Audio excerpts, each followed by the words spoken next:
আসসালামু আলাইকুম ভিউয়ার্স, কেমন আছেন সবাই? আশা করি আপনারা খুব ভালো আছেন। আল্লাহর রহমতে আমি খুব ভালো আছি আলহামদুলিল্লাহ। আজকে আবারও চলে আসলাম একটা নারকেল পুলি রেসিপি নিয়ে।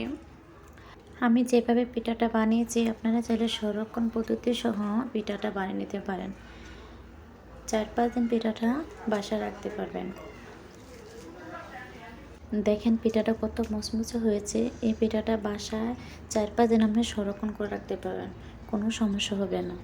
পুরো রেসিপি দেখার জন্য আমার পাশে থাকবেন। চুলে একটা পাতিল বসিয়ে দিয়ে দিয়েছি 2 কাপ নারকেল কোড়া, 1 কাপ চিনি আর স্বাদমতো লবণ, আর দিয়ে দিয়েছি 2টা এলাচের মুখ ফাটিয়ে দিয়েছি যাতে একটা স্মেল আসে। পানিটা যাতে শুকিয়ে যায় সেভাবে জাল করে নেব, যাতে নষ্ট হওয়ার কোনো চান্স না থাকে। যদি পানিটা শুকিয়ে না নেয় তাহলে 4-5 দিন সংরক্ষণ রাখা যাবে না। পানিটা শুকিয়ে গেছে, এখন চুলা থেকে নামিয়ে নেব। আর একটা মিক্সিং বলে দিয়ে দিচ্ছি 2 কাপ ময়দা, আর দিয়ে দেবো স্বাদ মতো লবণ আর 2 টেবিল চামচ রান্না করা তেল।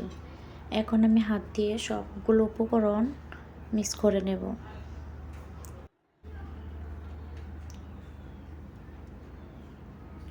এই শুকনো উপকরণ যদি মিক্স করা হয়ে যায় তাহলে দিয়ে দেবো পরিমাণ মতো পানি। পানিটা আমি একবারে দেব না, একটু একটু করে দিয়ে ডোটা মথে নেব।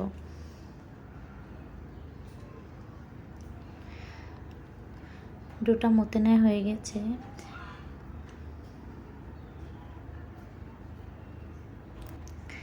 এখন সামান্য একটু ডো নিয়ে আমি বেলে নেব।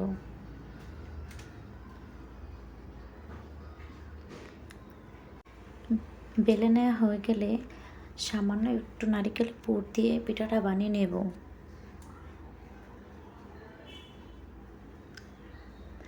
পিঠাটা কীভাবে বানিয়ে নিয়েছি দেখেন, খুব সহজে আপনারা বানিয়ে নিতে পারবেন।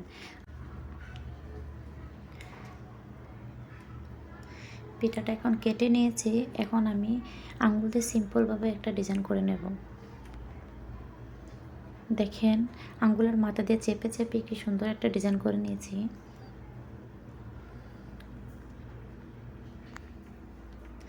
সবগুলো পিঠা আমি এভাবে বানিয়ে নেব।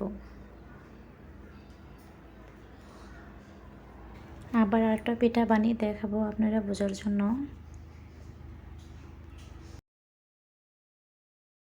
একই রকম করে সবগুলো পিঠা আমি আঙুল দিয়ে চেপে চেপে ডিজাইন করে নেব।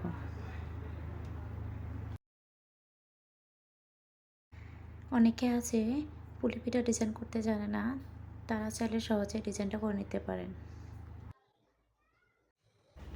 চুলে একটা পাতিল বসে দিয়েছি, পাতিলে পরিমাণ মতো তেল দিয়ে গরম করে নিয়েছি।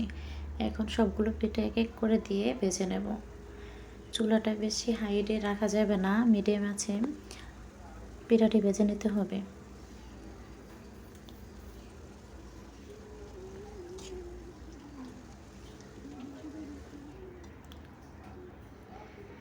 পিঠাটা এক পিসটা হয়ে গেছে, এখন উল্টিয়ে পিঠাটা ভালো করে ভেজে নেব। পিঠাগুলো ভাজা হয়ে গেছে, এখন সবগুলো পিঠা আমি চুলা থেকে নামিয়ে নেব। দেখেন আমার পিঠাটা কত সুন্দর হয়েছে দেখতে, মাশাআল্লাহ। এখন আমি একটা পিঠা ভেঙে দেখাবো। দেখেন কত কুরকুরে হয়েছে। এখন যদি পিঠাটা 4-5 দিন রেখে দেয় তাহলে কোনো নষ্ট হবে না। আপনারা চাইলে বাসায় এভাবে বানিয়ে নিতে পারেন। আর যারা এখনও আমার চ্যানেলটা সাবস্ক্রাইব করেনি, সাবস্ক্রাইব করে লাইক দিয়ে আমার পাশে থাকবেন। আল্লাহ হাফেজ।